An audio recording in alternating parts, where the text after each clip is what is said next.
안녕하십니까. 매일 아침 조간신문의 주요 기사를 딱딱 풀어서 해석해드리는 조간 딱풀 3월 15일 화요일에 인사드립니다. 정치부 기자들이 가장 바쁠 때는 역시 선거철이죠. 특히 대선 같은 이런 대형 선거가 있을 때, 전국 단위 선거가 있을 때 가장 바쁜데 가장 정치부 기자들이 민감한 시기는 대통령직 인수위 기간입니다. 인수위가 활동하는 기간. 왜 그러냐면은 새 정부의 큰 틀을 새로 짜기 때문에 어떤 정책이나 인사 이런 면에서 여러 가지 기사거리들이 막 쏟아지는데 공식적으로 발표하는 그런 내용이야 다 같이 공유를 하지만은 개별적으로 취재를 해서 어느 자리에 누가 간다든지 아니면 어떤 정책이 바뀐다든지 이런 것을 인수위원들에게 개별적으로 취재를 해서 막 쏟아냅니다. 그래서 거기서 특종이 많이 나오고 낙종도 많이 하고 자 그런 계절이 지금 대통령직 인수위원회 기간입니다. 이런 책도 나왔었죠. 과거에 인수위 67일이 정권 5년보다 크다. 그만큼 이 인수위 활동 기간이 새 정부의 틀을 짜는데 상당히 중요하다는 의미입니다. 자 그래서 이번에는 인수위가 67일이 안 되죠. 인수위 기간이 한 두 달 정도, 5월 10일 날 정식 취임하니까는 한 그 정도 되는데, 자, 오늘도 그 기사들이 쏟아지고 있습니다. 일단 대통령 취임식 준비위원장에는 박주선 전 국회 부의장이 임명이 됐습니다. 그리고 경제 1분과 인수위원들, 또 외교안보분과 인수위원들, 정부 사법, 행정 분야 분과 인수위원들도 오늘 속속 지금 오전에 벌써 발표가 됐습니다. 오늘 하루도 여러 가지 기사들이 쏟아질 겁니다. 자, 그리고 오늘 조간의 주요 기사는, 일면 톡 기사는 다 같습니다. 우병우, 조국, 이런 인물들 다 연상이 되는 것이 민정수석실이죠. 청와대, 저 뒤로 멀리 보이는 청와대에 한 10개, 11개 정도의 수석실이 보통 있는데, 그 중에서 왕수석실, 이렇게 불리는 것이 민정수석실입니다. 민정수석실. 이 차관급 민정수석이 있지만, 민정수석 비서관이 있지만은, 실제로 그 파워는 장관급 이상이고, 이 고위공직자 인사검증도 하고, 또 직무감찰, 공직자들 직무감찰을 합니다. 그리고 이 대통령 친인척 관리를 하고, 가장 중요한 것은 우리나라 5대 권력기관, 사정기관이 있죠. 검찰, 경찰, 국정원, 국세청, 감사원 이 권력기관들을 5대 사정기관을 다 통할하는 것이 민정수석실입니다. 그래서 이 사정기관들을 국정원, 검찰 이런 정보를 다 채합을 해서 그것을 대통령에게 직접 보고를 하는 것도 민정수석이죠. 그래서 과거부터 민정수석실의 권력이 막강했는데 우병우, 조국을 연상을 하시면 될 겁니다. 그 민정수석실을 폐지하겠다. 자, 이것이 어제 윤석열 당선인이 내건 정책입니다. 조선일보 일면 톱입니다. 다른 언론도 다 일면 톱이죠. 민정실 폐지, 그래서 정치보복 악순환 끊는다. 청와대가 민정수석실을 폐지하는데 정치보복의 악순환 끊는다. 이것은 이 사정기능, 사정기관을 전부 통할하기 때문에 어떤 사찰이라고 불법 사찰 이런 것을 연상하지만 그것보다는 일단 사정기능, 공직자들의 어떤 비위를 캐는 일 이런 것들이 자칫 잘못 오용이나 남용이 될 소지가 있죠.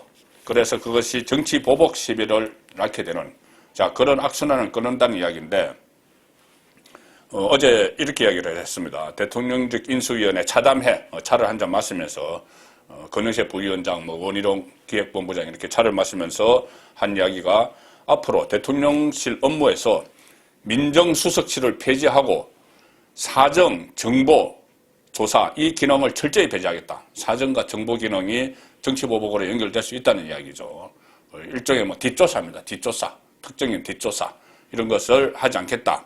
그래서 정권이 바뀔 때마다 반복되어 온 청와대의 정치인 사찰이나 정치보복 시위와 선을 그겠다. 이 뜻으로 해석을 하고 있습니다.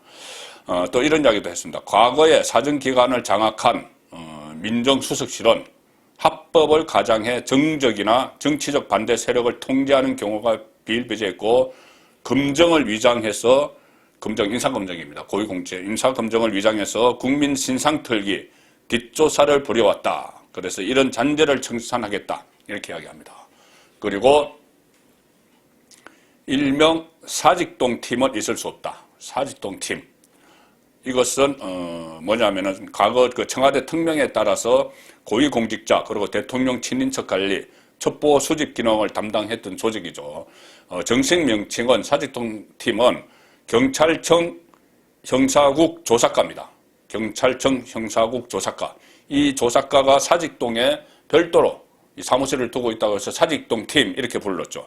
그런데 이 사직동 팀은 이 2000년에 지난 2000년에 김대중 전 대통령 지시로 당시 대통령 지시로 해체가 됐습니다. 그것도 온로비 사건 이런 것과 관련해서 이 사직동 팀을 해체를 했죠.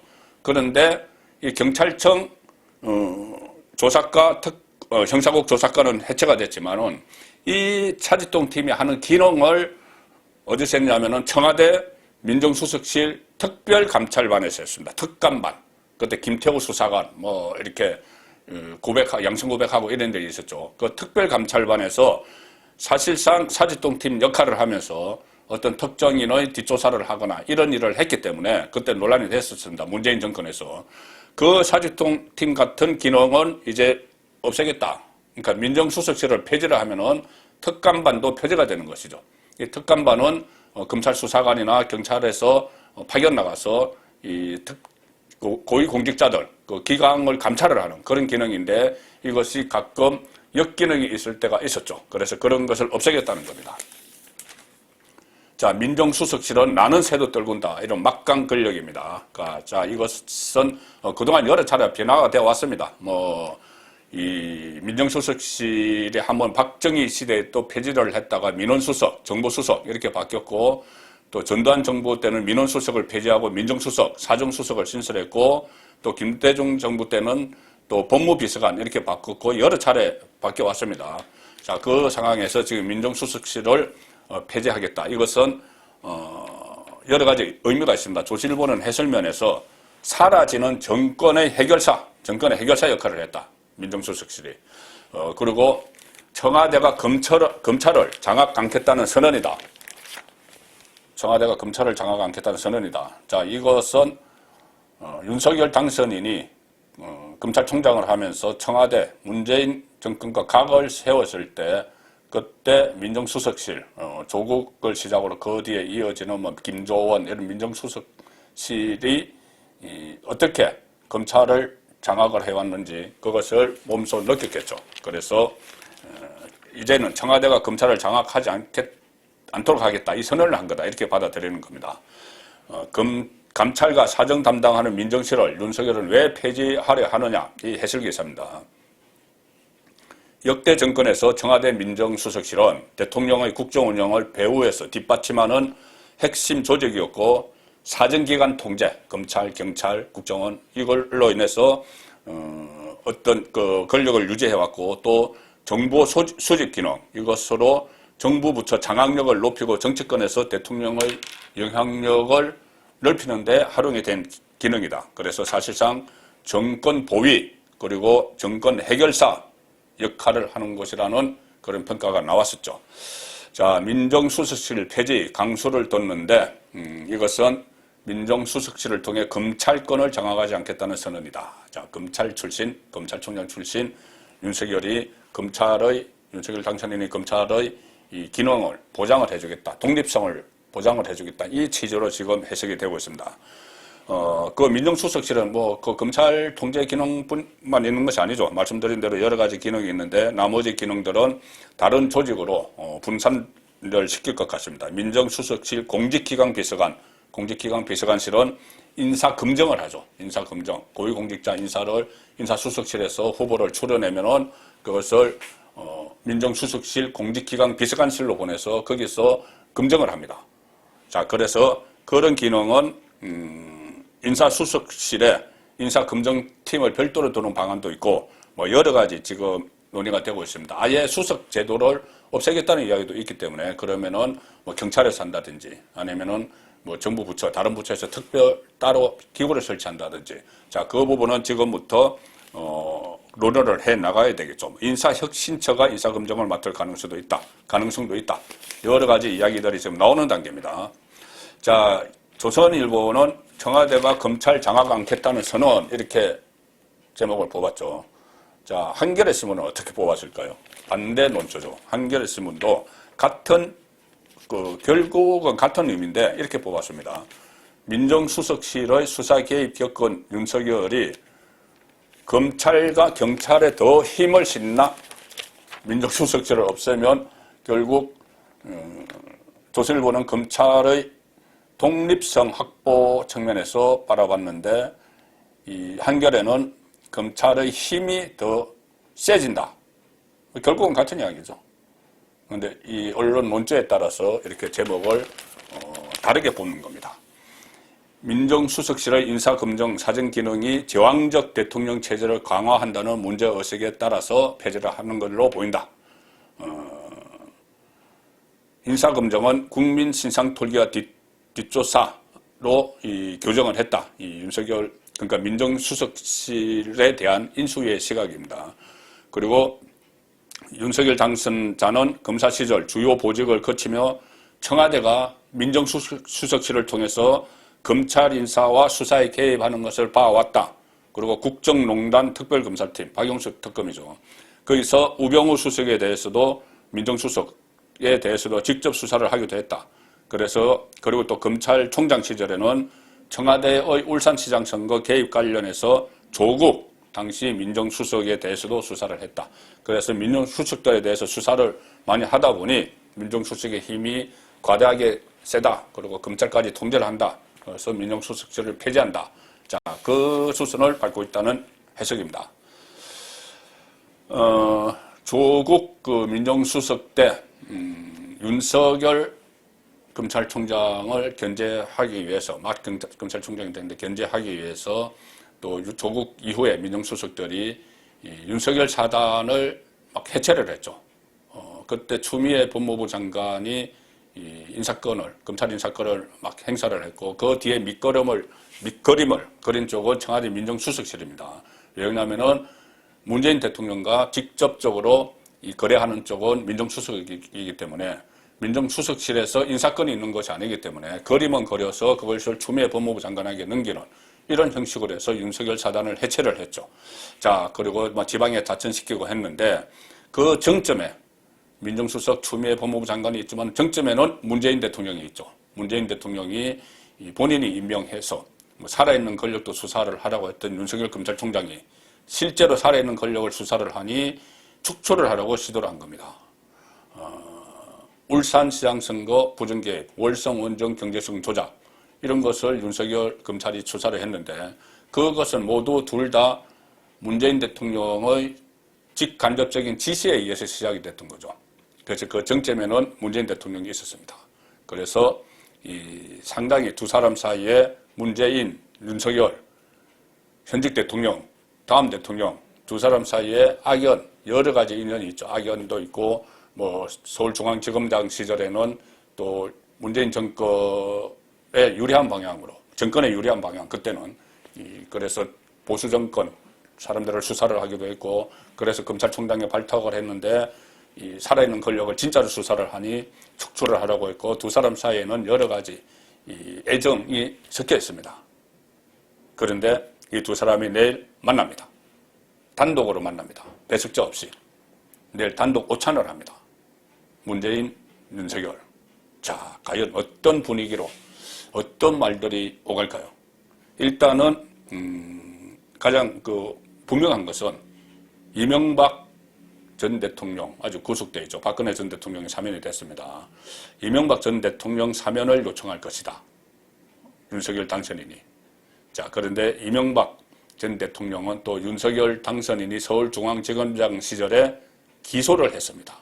본인이 기소를 한 이명박 전 대통령을 사면해달라고 문재인에게 요청을 한다는 이야기죠. 상당히 이 아이러니한 일들이 지금 많이 벌어지고 있습니다. 그리고 실제로 지금 제가 언제 한번 정리를 해서 말씀드릴 텐데, 윤석열 당선인 주변에는 친이계, 과거 친이명박계 정치인들이 많이 포진해 있습니다. 소위 말하는 윤핵관, 그 중에서도 핵심인 장제원 당선인 비서실장도 친이계였죠. 권성동 마찬가지입니다. 자, 그 부분은 나중에 다시 한번 설명을 드릴 테고, 내일 해동, 한국일보는 이렇게 제목을 뽑았습니다. 망감이 교차할 문재인, 윤석열 내일 해동, 통합 명목으로 MB 사면을 테이블에 올린다. 자, 이명박 전 대통령 사면을 요청할 거는 지금 뭐 거의 확실해지고 있습니다. 김원의 대변인도, 당선인 대변인도 오늘 아침 브리핑에서 그런 이야기를 했습니다. 그런 생각을 계속 가지고 있다. 윤석열 당선인이. 현재 권력과 미래 권력을 나눠 가진 두 사람의 대면, 21개월 만입니다. 2020년 6월에 그때 청와대 반부패 정책협의회, 여기서 윤석열 당선인이 검찰총장 자격으로 참석한 이후 21개월 만에 만납니다. 물론 뭐 전화통화는 그 며칠 전에 했죠. 선거 다음날 문재인이 뭐 축하 전화를 했습니다.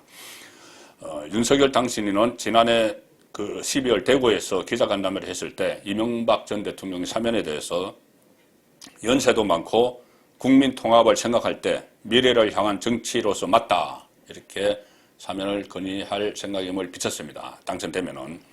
그리고 문재인 대통령은 14일, 그러니까 어제 청와대 수석보좌관회에서 이런 말을 했죠. 많은 갈등과 혐오가 표출된 격렬한 선거를 치른 지금이야말로 통합과 포용의 정치를 위해 나가야 할 때다. 자, 여기서 이 포용, 통합 이런 이야기를 했기 때문에 사면 건의를 받아들일 것이다, 이런 해석입니다. 그런데 또 이런 그 분석도 나옵니다. 이명박 전 대통령 사면하는 김에 김경수도 해야 된다. 이것이 여권 안에서 이야기가 나온다고 합니다. 전 경남도지사 구속돼 있죠. 드루킹 사건. 김경수도 해야 된다, 이런 이야기가 또 나오는데 지켜봐야 되겠습니다. 끼워팔기를 또 하려고 하는 건데. 그리고 해동 분위기도 주목이 됩니다. 문재인 대통령은 대선 기간 동안 이 윤석열 당시 후보에 대해서 현 정부 당시 후보가 적폐 청산을 하겠다는 이야기를 했죠. 적폐 청산. 그러니까 문재인 정권이 새로 쌓아올린 적폐, 그 이야기를 할 때 뭐 분노한다, 뭐 그리고 공개 사과를 막 요구를 하고 막 그렇게 한 적도 있었습니다. 그래서 뭐 스스로 놀라서 그랬을 거다. 뭐 해놨던 일이 워낙 많기 때문에 그런 분석까지 나왔었죠. 자, 그 상황에서 내일 두 사람이 만납니다. 자, 문재인 그 대통령, 제가 조금 전에 그 말씀 드렸죠. 수석보좌관 회의에서 많은 갈등과 혐오가 표출된 격렬한 선거, 갈등, 혐오 표출, 이런 이야기를 했습니다. 자, 어제 수석보좌관 회의에서 문재인 한 말 중에 이번 윤석열 당선인의 승리를, 새로운 그 윤석열 정부 탄생을 어떻게 보는지 그 심경의 일단이 나와 있습니다. 제가 조금 전에 말씀드린 많은 갈등과 혐오가 표출, 갈등, 혐오, 그런 의미를 부여하면서 어제 이런 이야기를 했죠. 사상 유례 없이 치열한 경쟁 속에 갈등이 많았던 선거였고, 역대 가장 적은 표차로 당락이 결정됐다. 가장 적은 표차로. 자, 윤석열 당선의 의미를 막 깎아내리는 겁니다. 가장 적은 표차로. 그런데 이것은 또 팩트도 틀렸습니다. 역대 가장 적은 표차, 그랬으면은 87년 직선제가 다시 시작된 그 이후로는 역대 가장 적은 표차죠.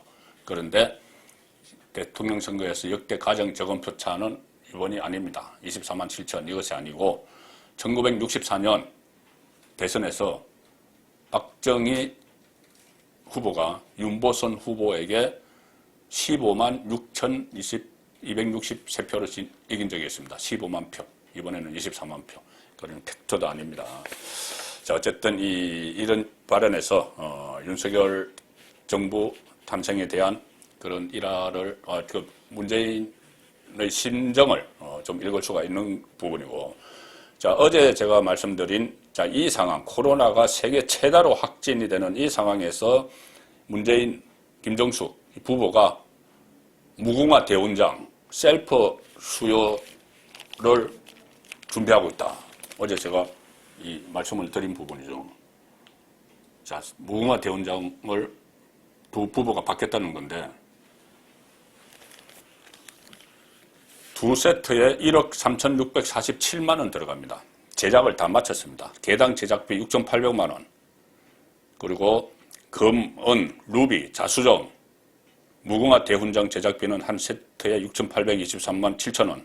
두 세트를 합쳐서 1억 3,647만 4천 원. 이 예산이 투입되는데, 자, 뭐 역대 대통령도 받았습니다. 그렇지만 지금 이 신종 코로나가 이렇게 확진이 되고 국민들이 고통을 받고 있는 이 상황에서 두 사람이 5년 동안 뭘 그렇게 잘한 게 많다고 부동산 대란, 뭐 청년 실업, 고통 속에 몰았는데 두 사람이 1억 3,647만 원 들어서 무궁화 대훈장을, 수여자가 대통령이죠. 수여자가 대통령이 주는 겁니다. 자기 부인에게도 주고. 그래서 어제 이것이 동아일보에 기사가 나서 저도 유튜브에서 소개를 해드렸으면은 오늘쯤에는 이 청와대에서 아니야, 이 어려운 상황에서 우리 받지 않을까, 기왕에 제작이 됐지만 이것은 또 외국 국가원수에게도 줄 수 있습니다. 나중에 뭐 다른 데서 쓰면 돼, 이렇게 나올 줄 알았는데 청와대 관계자 지금까지 반응은 이겁니다. 전직 대통령 모두 무궁화 대훈장을 받았고 문재인 대통령 내외의 수여 역시 관례에 따라서 진행될 것이다. 관례는 지금까지 다 받았죠. 그대로 받겠다는 이야기입니다. 자, 나머지는 이 인수위 소식 간단하게 두 가지 전해드리겠습니다. 자, 인수위 소식 하나와 지방선거 소식 하나입니다. 지금 국무총리, 윤석열 정부의 첫 국무총리가 누가 될 것이냐. 뭐 안철수 이야기 나오고 김병준 이야기도 나오고 또 여러 사람들이 오르내립니다.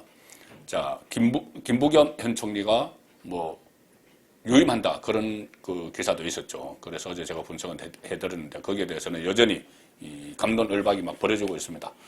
자, 이 상황에서 중앙일보는 안철수 총리설이 분분한데 호남의 박주선 전 국회 부의장, 제가 조금 전에 대통령 취임식 준비위원장을 맡았다고 말씀드린 그분, 그 사람, 그리고 70년대생 윤희숙 전 의원도 국무총리에 거론된다.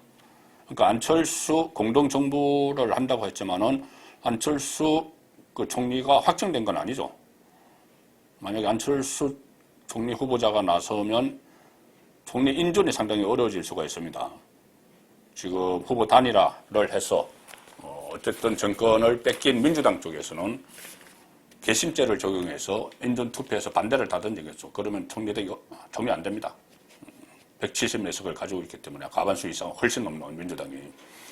자, 호남의 박주선, 그리고 이 안철수 인수위원장은 지금 정보통신기술의 뭐 전문 분야를 가지고 있죠.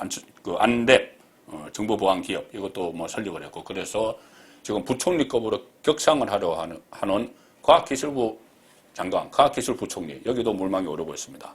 그리고 전남 보성 출신 사선의원을 지낸 박주선 전 국회 부의장도 국민통합 이 차원에서 거론이 되고, 윤희숙, 정치적 중량감은 좀 떨어지지만 KDI 교수 출신 여성 경제학자, 그리고 1970년대생 정치인, 이런 상징성이 있어서 또 거론이 되고 있습니다. 자, 어쨌든 처음에 말씀드린 대로 지금부터 오늘부터 한 두 달 동안 이 인수위 관련 기사는 매일 새로운 기사들이 쏟아질 겁니다. 그런데 그 상황에서 또 하나 쏟아질 기사가 있습니다. 지방선거죠. 지방선거. 전국 단위 지방선거가 불과 한 3주 뒤에, 그러니까 대통령이 취임하고 5월 10일 취임하고 3주 뒤에 실시가 됩니다. 6월 1일인데 벌써 분위기가 달아오르고 있죠. 국민일보 보시면은 윤석열 정부 초기 운명 걸린 지방선거, 여야 움직임 바빠졌다. 자, 2017년에 문재인 정권이 들어서고 그 다음에 치러진 2018년 지방선거에서 민주당이 거의 싹쓸이를 했죠. 광역자치단체장 같은 경우는 대구와 경북은 야당에게 가고 제주도 원희룡은 무소속이 가져가고 나머지는 전부 다 독차지했습니다. 그런데 이번에는 상황이 좀 바뀔 수가 있죠. 그래서 유력한 사람들이 이 강력단체장 선거에 나설 채비를 하고 있고 홍준표 의원은 대구시장 출마를 사실상 선언을 했습니다. 하방하겠다. 중앙은 윤석열에게 맡기고 나는 하방하겠다. 가서 대구를 리모델링 하겠다. 자, 이렇게 이야기하는 바람에 대구 지역에서는 또 반발도 거셉니다. 여기가 뭐 하방 당하는 지역이냐, 뭐 이런 것에서 시작해서 여러 가지 논란이 벌어지고 있습니다. 3월 15일 보내드린 조간 딱풀이었습니다.